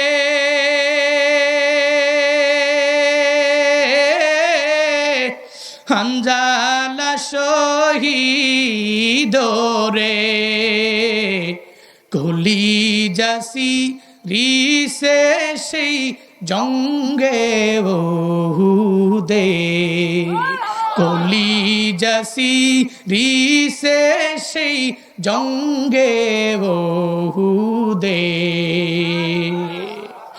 নবীর এক সাহাবী ছিলেন হানজালা নামেতে,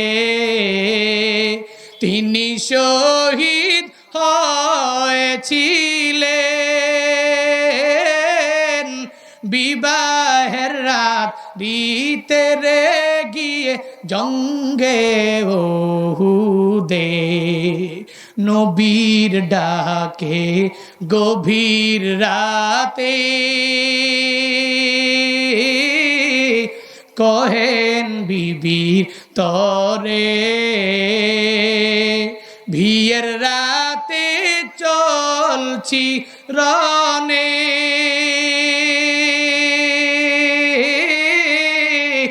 বিদায় দেওয়া মারে রে যাব জঙ্গে ওহুদে হাত তুলে স্ত্রী বলেন মাওলারি দরবারে বিয়ের রাত্রে নবস্বামী সপিলাম তো মারে রে সেই জঙ্গে ওহুদে যুদ্ধে গেলেন শহীদ হইলেন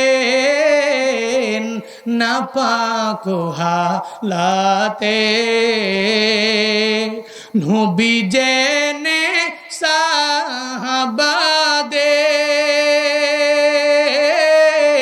গোসল দিতে বলে রে সেই জঙ্গে ওহুদে অমনি গাইবি আওয়াজ নবীজি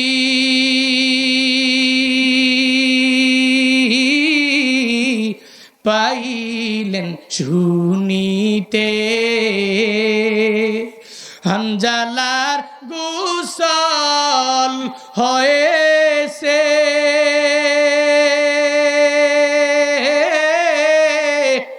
ফেরেশতাদের হাতে রে জান্নাতের পানিতে গন্দিয়া বে কুলরে হানজালা শহীদরে কলিজাসি রিসে সেই জঙ্গে ওহুদে কলিজাসি রিসে সেই জঙ্গে ওহুদে মারহাবা। হানজালা ইসলামের জন্য এত ত্যাগ করলেন, করেন নাই? বুঝুন না কেন করেন নাই? বলেন না কেন করেন নাই? আমরা ওই পরিমাণ কষ্ট করেছি? কথা বলেন না কেন? টাকার জন্য যুদ্ধের ময়দানে গেছে সাহাবারা? বাড়ির জন্য, গাড়ির জন্য, ধন সম্পদ কিছু কামাই করার জন্য যায়নি। গিয়েছে কেন? আল্লাহকে রাজি করার জন্য গিয়েছে। কেন? পুরা পৃথিবীতে ইসলামটাকে সমুন্নত করার জন্য গিয়েছে। কেন? নিজের ইমানটাকে মজবুত করার জন্য। বর্তমান সময়ে ওই সাহাবায়ে কেরামের কিছু গুণ পাওয়া যায় বাংলাদেশি মুসলমানদের মাঝে কম। প্যালেস্টাইনের মুসলমানদের ভিতরেই সাহাবায়ে কেরামদের কিছু গুণ বর্তমানেও পাওয়া যায়, ঠিক কিনা? তাদের অন্তরে ঈমান ভরপুর, তারা আল্লাহকে ভয় করে, পৃথিবীর কোন অপশক্তিকে যে ফিলিস্তিনিরা ভয় করে না। যদি ভয় করত গাজা উপত্যকারা উড়াইয়া দিবে, নেট, সব খাবার, সব কিছু বন্ধ। এরপরেও কিন্তু প্যালেস্টাইনের লোকেরা থামে নাই, হামাসের যোদ্ধারা থামে নাই, কারণ এরা মনে করে মুসলমান বীরের জাতি, আল্লাহু আকবারের স্লোগান দিয়ে এগিয়ে যাব, পৃথিবীর সব শক্তি আমার সামনে নতজানু হতে বাধ্য হবে, ঠিক কিনা? নতজানু হবে, কারণ হচ্ছে মুসলমানদের ইমানের পাওয়ার অনেক বেশি, অনেক অনেক অনেক পরিমাণ বেশি। রোম সম্রাট হিরাক্লিয়াস মাথা বড় গরম, যুদ্ধের ময়দানে গেলে খালি মুসলমানরাই খালি জয়ী হয়ে যায়, কেন খালি পরাজয় বরণ করি আমরা? কারণ কি? গোয়েন্দাদেরকে পাঠাইলেন, বলেন যাও একটু যাইয়া যুদ্ধের ময়দান থেকে একটু হিসাব নিকাশটা একটু মিলাও, আসলে মুসলমানদের কাছে অস্ত্র কোনটা? তাহলে যেই অস্ত্রটা আছে ওই অস্ত্রটা আমাদের মধ্যেও আমাদের আনা লাগবে, কারণ আমরাও চাই আমরাও যুদ্ধে বিজয় করব, পরাজয় বরণ করব না। গোয়েন্দারা গেলেন, যে মুসলমানদের ভিতরে ঢুকে পড়লেন। গোয়েন্দাদের কাজই হচ্ছে কে কি করছে না করছে এগুলা সব কিছু তদন্ত করে যে মন্ত্রীর কাছে, এমপির কাছে, মেম্বার অফ পার্লামেন্টের কাছে, এদের কাছে জানানো, বড়দের কাছে জানানো, গোয়েন্দাদেরকে রোম সম্রাট হিরিক্লিয়াস পাঠাইয়া দিলেন, যাও তো একটু মুসলমানদের ভিতরে ঢুকো তো, অস্ত্র কি আছে, এত বিজয় কেন, পরাজয় নাই কেন, একটু জানো তো, এরপরে আমার কাছে এসে বলো তো। গোয়েন্দারা গেলেন, যাই দেখতেছে মুসলমানদের অস্ত্র দুইটা। কয়টা? কথা বলে না কেন? কয়টা? আইসা বললেন, রোম সম্রাট, মুসলমানদের কাছে অস্ত্র হলো দুইটা। কোন দুইটা? এক নাম্বার অস্ত্র হলো, এরা যুদ্ধের ময়দানে যখন নামে, এরা পরাজয় করার আগ পর্যন্ত এরা পিছু হটে না, শুধু সামনেই যায়। এদের অন্তরে থাকে, আমি যা যুদ্ধ করছি, যা করতেছি, যা করছি সব আমার আল্লাহর জন্য করছি। এদের আল্লাহর নামে এরা যুদ্ধের ময়দানে নামে, সফলতা অর্জন হওয়ার আগ পর্যন্ত পিছনে যায় না। এক নাম্বার অস্ত্র, এদের মুখ্য উদ্দেশ্য বিজয় ছিনিয়ে আনতে হবে, এই উদ্দেশ্য নিয়ে মাঠে নামে। দুই নাম্বার অস্ত্র কি জানেননি? যে অস্ত্রটা পৃথিবীর কোনো অপশক্তির নাই, কোনো কাফেরের নাই। প্যালেস্টাইনের ওই যে ইসরায়েল যারা, তারা প্যালেস্টাইনের উপর আঘাত করে, এদের কাছে অস্ত্র নাই। মুসলমানদের কাছে দুইটা অস্ত্র আছে। যে অস্ত্র এক নাম্বার হচ্ছে, মুসলমান সামনে আগায় যায় শুধুমাত্র জয়টাকে ছিনিয়ে আনার জন্যে, আর পিছনে হটে না। কারণ মুসলমান কশ্চিনকালেও পিছনে হটবার জাতি নয়, কারণ সে জানে ইসলাম কায়েম করার লক্ষ্যে, নিজেকে স্বাধীন করার লক্ষ্যে, নামাজ পড়ার জন্যে, রোজা রাখার জন্যে, নেক আমলগুলো স্বাধীন রাষ্ট্রে বসে করার জন্যে যদি আমি আল্লাহর রাস্তায় ফি সাবিলিল্লাহ নেমে পড়ি, একটা মানুষকে হেল্প করার জন্য যদি মাজলুমের পক্ষে দাঁড়িয়ে জালেমের বিরুদ্ধে যুদ্ধ করি, আল্লাহর কসম করে বলতে পারি এদের অস্ত্র হলো, ওয়ালা তাকুলু লিমান ইউকতালু ফি সাবিলিল্লাহি আমওয়াত বাল আহইয়া ওয়ালাকিন লা তাশউরুন। এরা মনে করে পৃথিবীর কোনো শক্তি আমাদেরকে যদি মেরেও ফেলে আমরা শহীদ, আমরা কশ্চিনকালেও মৃত না। আল্লাহর কুশরা হলো, আল্লাহর রাস্তার মধ্যে গিয়ে যারা নিজের জিন্দেগিটাকে বিলীন করে দিয়ে দিবে, নিজের জীবনকে বৃথা মনে করবে, ও কশ্চিনকালেও মরে না। আল্লাহ বলেন, ওয়ালা তাকুলু, বলো না, লিমান ইউকতালু ফি সাবিলিল্লাহি আমওয়াত, যেই ব্যক্তিগুলো ফি সাবিলিল্লাহ মৃত্যুবরণ করে তাদেরকে তোমরা মৃত বলো না, বাল আহইয়া, বরং তারা জীবিত। যদিও তোমরা বুঝো না এরা জীবিত, যদিও তোমরা বুঝো না এরা জীবিত।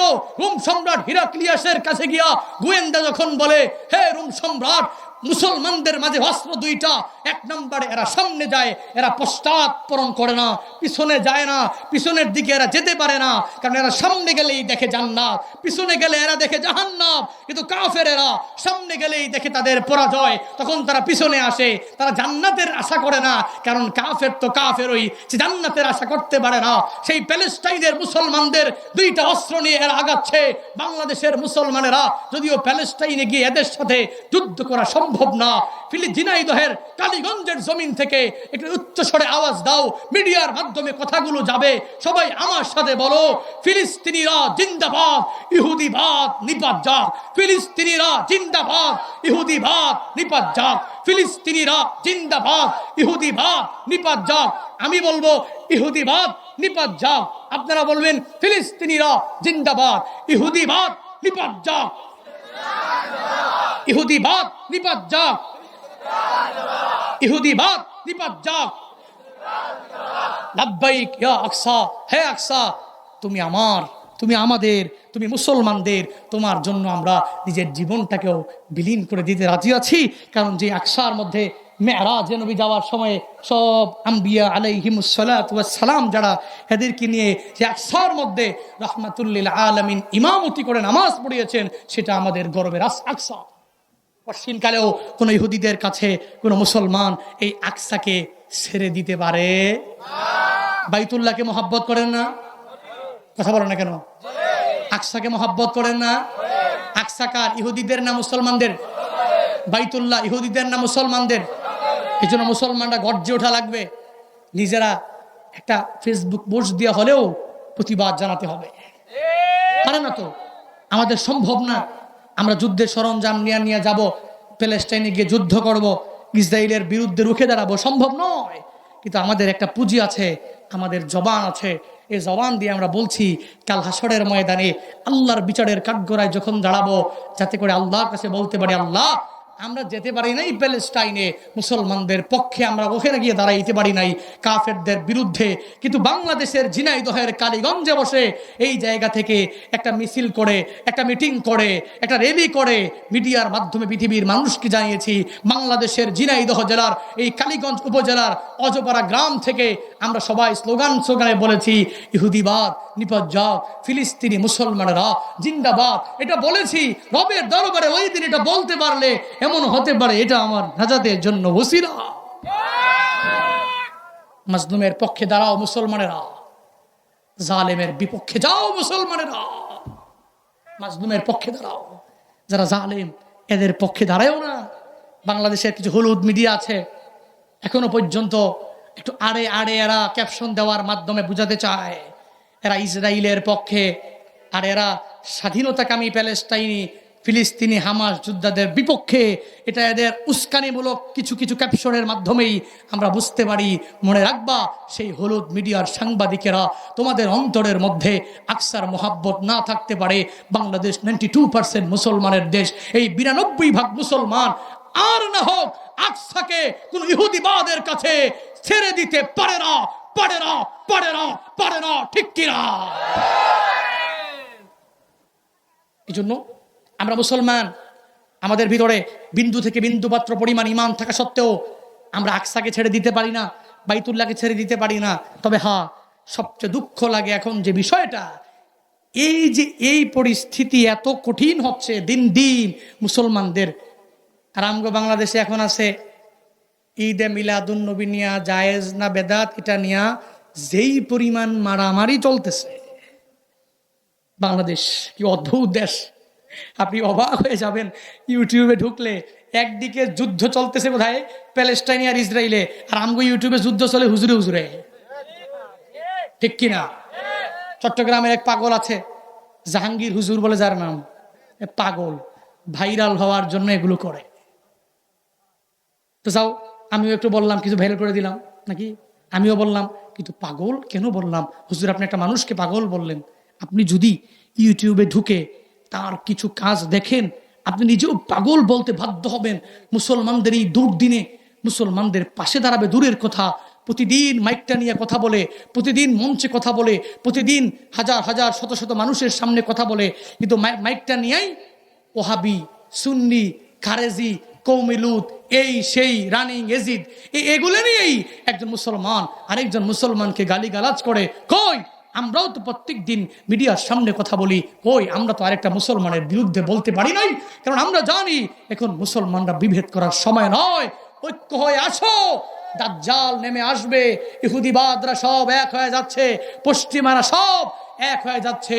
হে আরব বিশ্ব, হে মুসলমানদের দেশগুলো, তোমরা কেন বিভেদ লাগাও? তোমরাও এক হও দাজ্জাল আসলে, যাতে করে বলতে পারি তুই দাজ্জাল, তোর সাথে আমি কোশ্চিন কারো আপোষ করতে পারি না। আমার এক আল্লাহর উপরে আস্থা রেখে আমরা চলি, ঠিক কিনা? আজ বিশ্বের চারিদিকে মুমিন মরছে ধুকে, একটু কি দিলে দয়া হয় না? ওরে কাপুরুষ ঘরে বসে ভাবছ হিসাব কষে, এখনো তো সময় হলো না।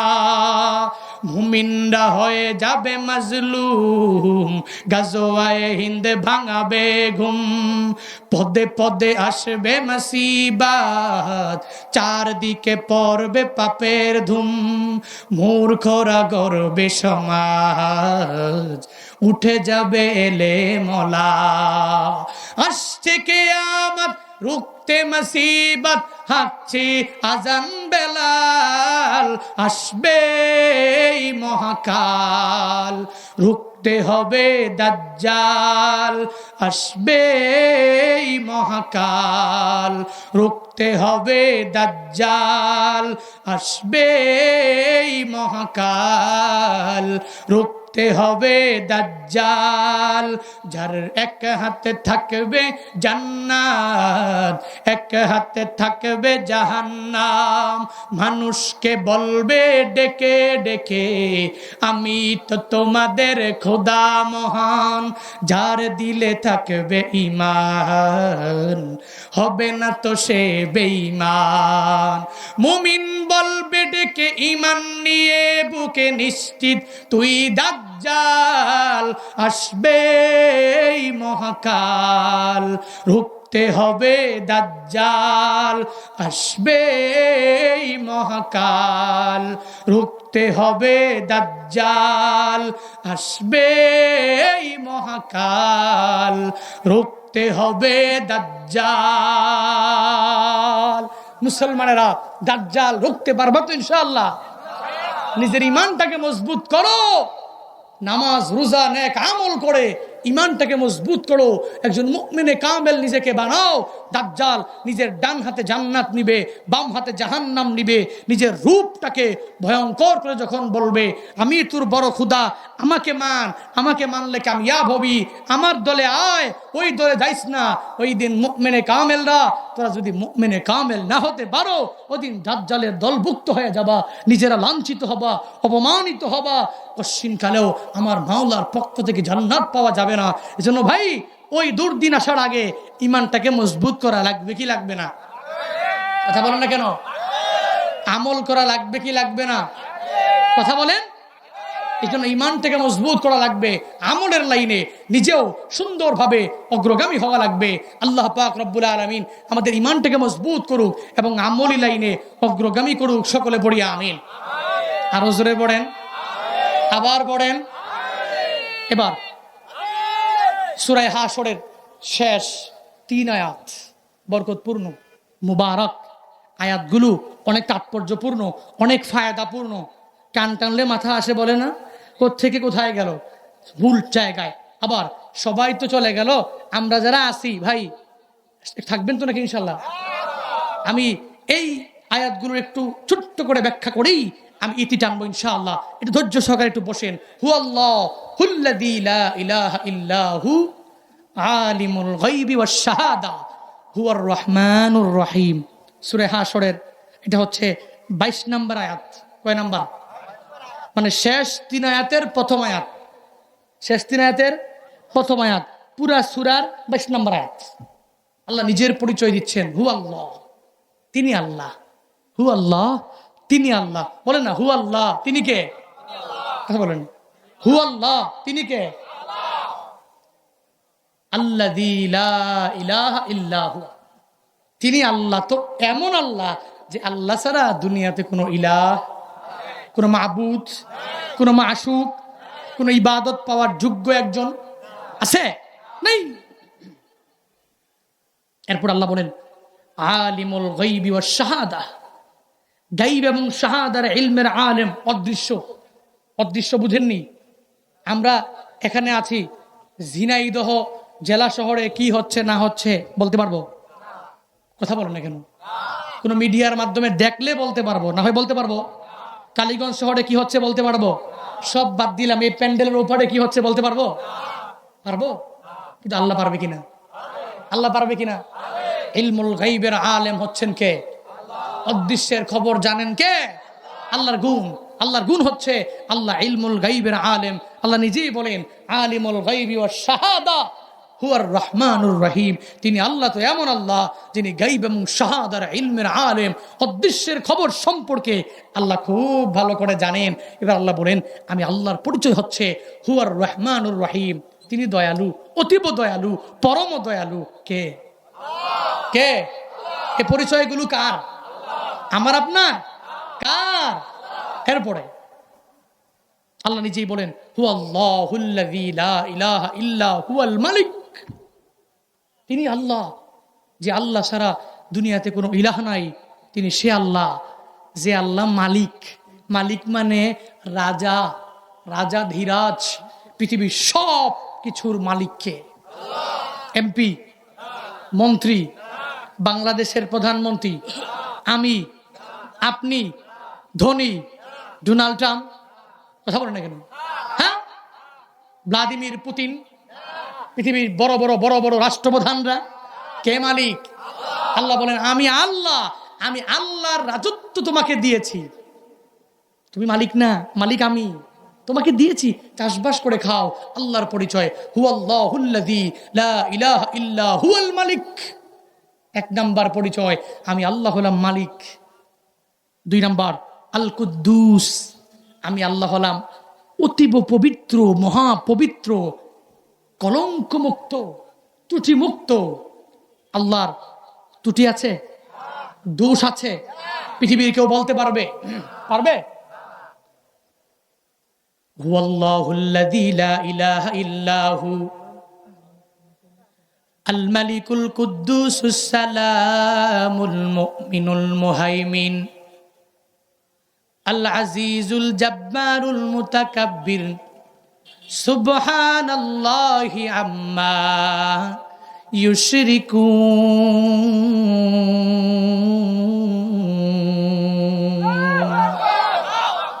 আল্লাহ বলেন, আমি আল্লাহর পরিচয় বান্দা তুমি জেনে নাও।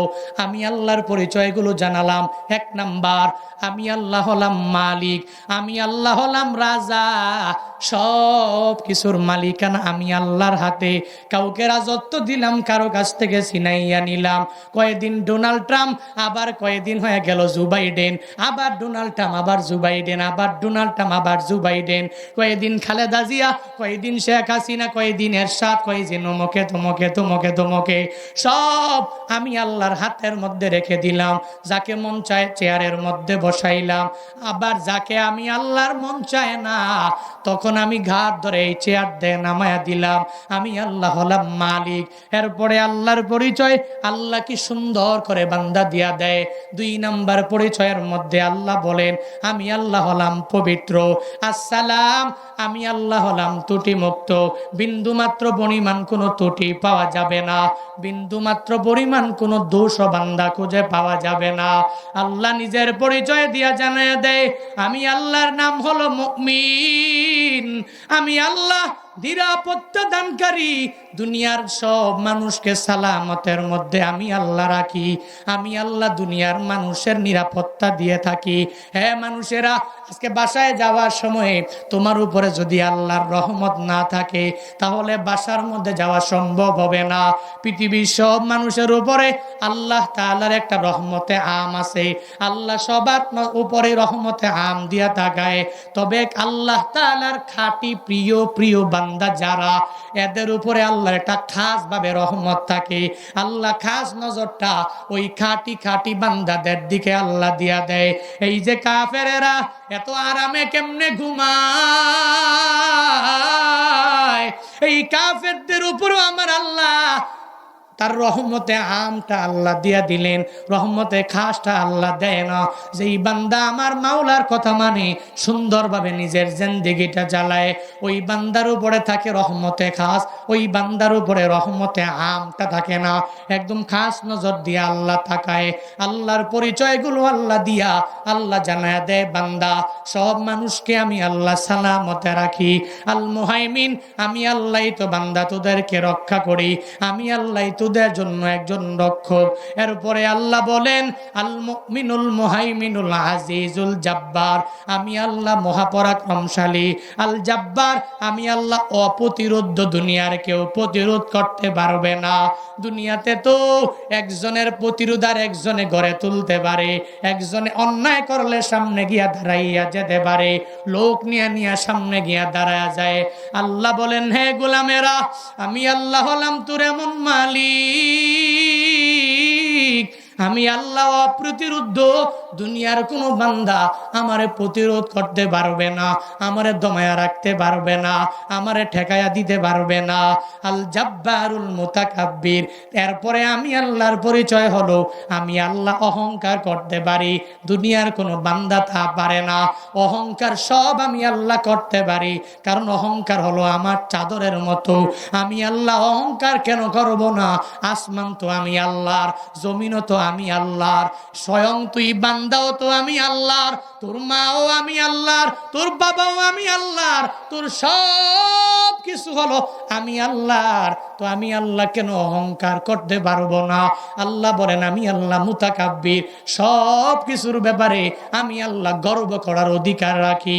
আমি আল্লাহ যেই জায়গায় নাক দেওয়ার ওই জায়গায় নাক দিলাম, যেই জায়গায় চোখগুলো বসানোর আমি আল্লাহ ওই জায়গায় চক্ষুগুলো দিয়া দিলাম, যেই জায়গায় ডান পা দেওয়ার ওই জায়গার মধ্যে আমি আল্লাহ ডান পা দিয়া দিলাম, যেই জায়গায় বাম পা দেওয়ার আমি আল্লাহ তোরে বাম পা ওই জায়গায় দিয়া দিলাম, যেই জায়গায় তোর পেট দেওয়ার ওই জায়গার মধ্যে আমি আল্লাহ পেট দিয়া দিলাম, যেই জায়গায় তোর পিঠ দেওয়ার আমি আল্লাহ তোরে পিঠ দিয়া দিলাম।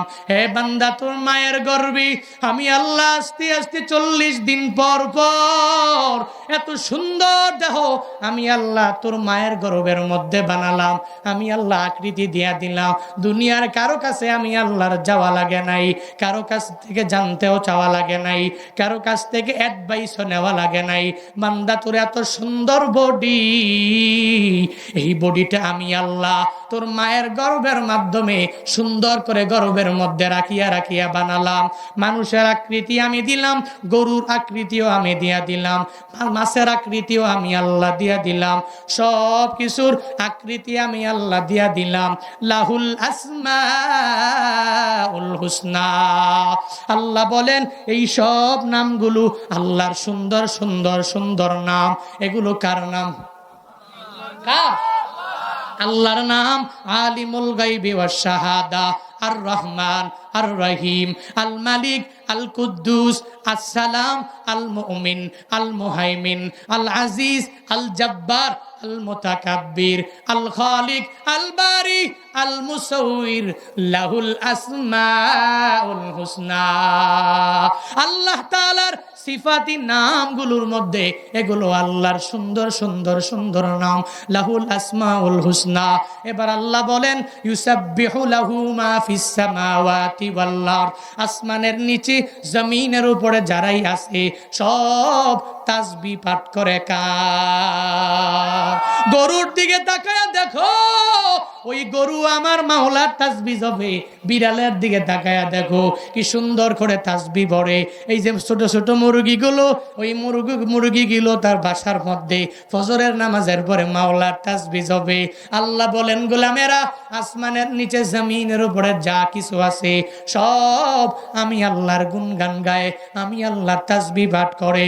ইউসাব্বিহু লাহু মা ফিস সামাওয়াতি ওয়াল আরদ ওয়া হুয়াল আজিজুল হাকীম।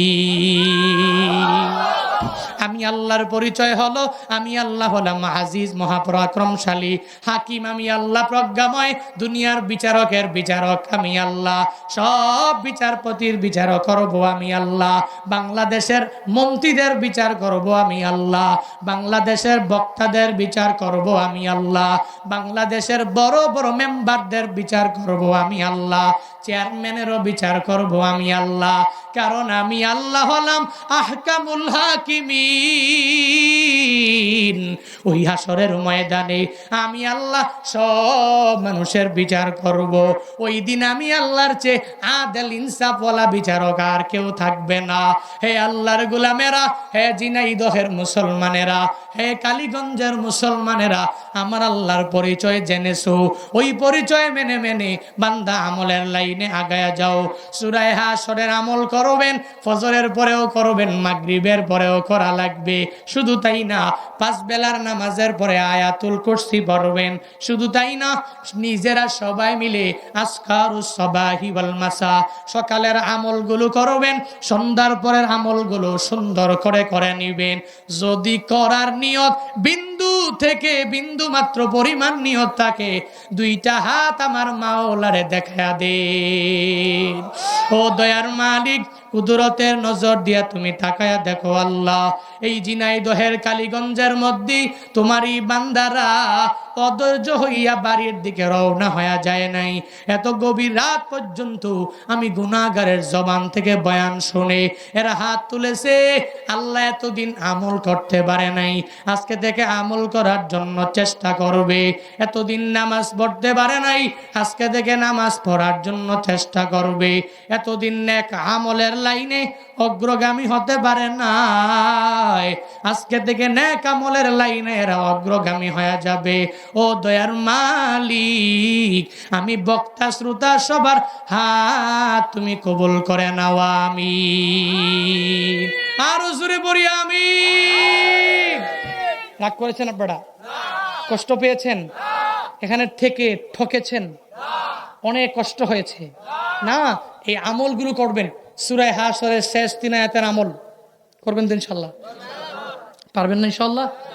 আয়াতুল কুরসির আমলটা আমাকে মুরব্বী বাবারা সবাই পারেন না তারা? পারেন, করবেন ইনশাআল্লাহ। হ্যাঁ, আল্লাহ পাক আমল করার তৌফিক দান করুক। আমি বক্তাও আমল করব, সবাই আমলের লাইনে অগ্রগামী হওয়ার চেষ্টা করব। আল্লাহ আজকের এই মাহফিলকে কবুল করুক, পড়েন আমিন। কিয়ামত পর্যন্ত এই মাহফিল কায়েম দায়েম রাখুক আল্লাহ। এই মাহফিল হাসরের ময়দানে আমাদের জন্য নাজাতের উসিলা বানাক, সকলে পড়ি আমিন।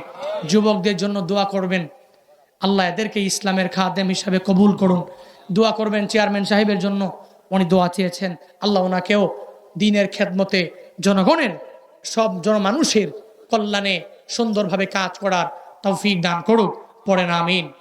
আপনাদেরকেও আল্লাহর হাতে সাপোর্ট করে দিয়ে গেলাম, আল্লাহ প্রত্যেকের জিম্মাদার হয়ে যাক, সকলে পড়ি আমিন। আরো জোরে পড়েন, আস্তাগফিরুল্লাহ রাব্বি মিন কুল্লি যামবিন ওয়া আতুবু ইলাইহি। সবাই লা হাওলা ওয়ালা কুওয়াতা ইল্লা বিল্লাহিল আলিয়্যিল আযীম। আস্তাগফিরুল্লাহ রাব্বি। ভাই না উঠি ভাই, একটু দোয়া দিয়ে দিব, মুখতাসার দোয়া দিব। এখনই উঠে গেলে এতক্ষণ পর্যন্ত বসে রয়েছেন আপনারা, একটু দোয়া দিয়ে যাবেন না? আস্তাগফিরুল্লাহ রাব্বি মিন কুল্লি যামবিন ওয়া আতুবু ইলাইহি। সবাই লা হাওলা ওয়ালা কুওয়াতা ইল্লা বিল্লাহিল আলিয়্যিল আযীম। আস্তাগফিরুল্লাহ রাব্বি মিন কুল্লি যামবিন ওয়া আতুবু ইলাইহি।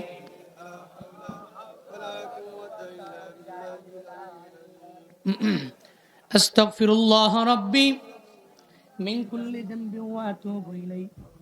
লা হাওলা ওয়ালা কুওয়াতা ইল্লা বিল্লাহিল আলিয়্যিল আযীম। দোয়াতে একটু মনোযোগ রাখবেন। গুনাহ করেন নাই, আমি করি নাই, মাসুম আপনারা করেন নাই, আসেননি কেউ? হুজুর আমি একজন মাসুম মানুষ, আমার জিন্দেগিতে কোনো গুনাহ নাই, বলতে পারবেন? হ্যাঁ পারবেন বলতে? কেউ বলতে পারবেন না। এই জন্য দোয়াতে নত জানু হবেন। আমার কাছে? কার কাছে? কার কাছে? আলহামদুলিল্লাহি রাব্বিল আলামিন ওয়াসসালাতু ওয়াসসালামু আলা আশরাফিল আমবিয়াই ওয়াল মুরসালিন ওয়া আলা আলিহি ওয়া আসহাবিহি আজমাইন। ইয়া আরহামার রাহিমিন, ইয়া আরহামার রাহিমিন, ইয়া আরহামার রাহিমিন। আল্লাহুম্মা জাআলনি সাবুরা ওয়াজআলনি শাকুরা ওয়াজআলনি ফি আইনি সাগীরা ওয়া ফি আ'য়ুনিন নাসি কাবীরা। আল্লাহুম্মা জাআলনা মিনাল মুস্তাজাবিনা লিদ-দা'ওয়াত রাব্বিরহামহুমা কামা রাব্বায়ানি সাগীরা। রাব্বিরহামহুমা কামা রাব্বায়ানি সাগীরা। ও দয়ার মালিক, কুদরতের নজর দিয়া তুমি তাকায়া দেখো আল্লাহ। আয় আল্লাহ, গভীর রাত তোমার কতগুলো আশিকিন বান্দা লইয়া, তোমার কতগুলো জাকিরিন, তোমার কতগুলো কৃতজ্ঞ বান্দাদেরকে নিয়ে নিয়ে আমি গুনাহগার। আমার মতো গুনাহগার আসমানের নিচে জমিনের উপরে কেউ নাই। আয় আল্লাহ, জিন্দেগি রাশি রাশি গুনাহ লইয়া, পাহাড় পরিমাণ গুনাহ লইয়া তোমার দরওয়াজায় হাত বাড়াইছি। আয় আল্লাহ, জিন্দেগির সব গুনাহগুলোরে তুমি নিজ গুণে ক্ষমা করে দাও। ও আল্লাহ, আমরা এমন বড় গুনাহগার, আমাদের মতো গুনাহগার কেউ নাই। আয় আল্লাহ, তুমি যদি ক্ষমা না করো, দুনিয়ার কোনো মানুষ আমাদেরকে ক্ষমা করতে পারবে না। ও আল্লাহ, দুনিয়ার ভিক্ষুকে এক দরওয়াজায় ভিক্ষা না পাইলে আর এক দরওয়াজায় যায়, ওই দরওয়াজায় ভিক্ষা না পাইলে আর এক দরওয়াজায় যায়, ওই দরওয়াজায় যখন ভিক্ষা না পায় আর এক দরওয়াজায় যায় যা চোখের পানি ফালাইয়া ওই ধনী দরওয়াজার সামনে দাঁড়ায়া যখন বারবার বলে, হে ধনীওয়ালা, তুমি আমার একটা টাকা দাও, তোমার টাকা নিয়ে আমি বাড়িতে যাইয়া আমার সন্তানগুলোরে আমি লালন পালন করব, আমার সন্তানগুলো নিয়ে আমি সুন্দর করে চলতে পারবো। ওই ধনী না দিয়া পারে না, ওই ধনী তখন টাকা দিয়া ওই গরিবটারে বিদায় করে দেয়। ও আল্লাহ, দুনিয়াতে নাকি তুমি 1 ভাগ মায়া দুনিয়ার মধ্যে দিয়েছো, আর বাকি 99 ভাগ মায়া তোমার মধ্যে তুমি রেখে দিয়েছো। ও আল্লাহ, তোমার নাম রহমান, তোমার নাম রহিম, তোমার নাম দয়ালু। আয় আল্লাহ, আমরা গুনাহ করি বারবার, তোমার দরওয়াজায় ফিরে আসলাম, আমাদের জিন্দেগি সব গুনাহ তুমি ক্ষমা করে দাও। ও দয়ার মালিক, এই ময়দানে এমন অনেক এতিম আছে যাদের মা নাই, যাদের বাবা নাই। মা বাবার কবর তুমি জান্নাতের বাগান বানাও। ও আল্লাহ, যেই মা এত কষ্ট করে লালন পালন করলেন, যেই মা 9টি মাস গর্ভের মধ্যে রাখলেন, দুনিয়াতে আসার পরে 2টি বছর দুগ্ধবান করালেন, ওই মায়ের নিজের হাতে নিয়ে নিয়ে মাকবারার ভিতরে দিয়ে আসলাম। কত সন্তানেরা যখন মায়ের কথা মনে পড়ে চোখের পানি ফালায়া ফালায়া ফালায়া ফালায়া কান্না করে। ও দয়ার মালিক, যাদের মা নাই, মায়ের কবর তুমি জান্নাতের বাগান বানাও। যাদের বাবা নাই, বাবার কবর তুমি জান্নাতের বাগান বানায়া দাও। আমাদের যাদের আব্বা আম্মা বেঁচে আছেন, মা বাবার দোয়া নিয়ে চলার তৌফিক দিয়া দাও। মা বাবার থেকে দোয়া নিয়ে খেদমত করার তৌফিক তুমি দান করো আল্লাহ। আয় আল্লাহ, এই মাহফিল তুমি কবুল করে নাও, যুব সমাজকে তুমি কবুল করে নাও, এদেরকে দিনদার নামাজি ফরজগার মুত্তাকিন বানায়া দাও। তোমার হাতে যুবকদেরকে দিয়া গেলাম, তুমি জামিন জিম্মাদার হয়ে যাও রে আল্লাহ। বস্তিটাকে দিনের মার্কাজ বানায়া দাও। এই ইউনিয়নের চেয়ারম্যান, আয় আল্লাহ, ওনাকেও দিনের জন্য কবুল করে নাও। জনগণের কল্যাণে বেশি বেশি কাজ করতে পারে সেই তৌফিক তুমি দিয়া দাও। মেম্বার অফ পার্লামেন্ট, আজকের এই মাহফিলের প্রধান অতিথি, আয় আল্লাহ, ওনাকেও তুমি দিনের বড় খাদেম বানায়া দাও। আয় আল্লাহ, জনগণের কল্যাণে কাজ করার মতো তৌফিক তুমি দিয়া দাও। রাস্তা, পুল, কালভার্ট, ব্রিজ যেখানে কাজ হয় না, আয় আল্লাহ, ওই কাজগুলো সুন্দর করে করে করে জনগণ জনমানুষের শান্তির ব্যবস্থা যাতে করে করে দিতে পারে সেই তৌফিক তুমি প্রতিনিধিদেরকে দান করো আল্লাহ। আয় আল্লাহ, আমাদের সবাইকে আজকের এই কথার উপরে আমল করার তৌফিক তুমি দেয়া দাও। আয় আল্লাহ, মুনাজাত শেষ করে বিদায় হয়ে যাব, আমাদেরকে ঈমান ছাড়া, ঈমান ভঙ্গ করে তুমি কবরের মধ্যে নিও না রে আল্লাহ। ঈমানওয়ালা বানাইয়া এরপরে কবরে নিও গো আল্লাহ। রব্বানা তাকাব্বাল মিন্নি ওয়া মিন্না ইন্নাকা আনতাস সামিউল আলিম ওয়া তুব আলাইনা ইয়া মাওলানা ইন্নাকা আনতাত তাওয়াবুর রহিম। ওয়া সাল্লাল্লাহু তাআলা আলা খাইরি খালকিহি ওয়া আলা আলিহি ওয়া আসহাবিহি আজমাইন। আমিন আমিন আমিন। ওয়ারহামনা মাআহুম বিরহমাতিকা ইয়া আরহামার রাহিমিন।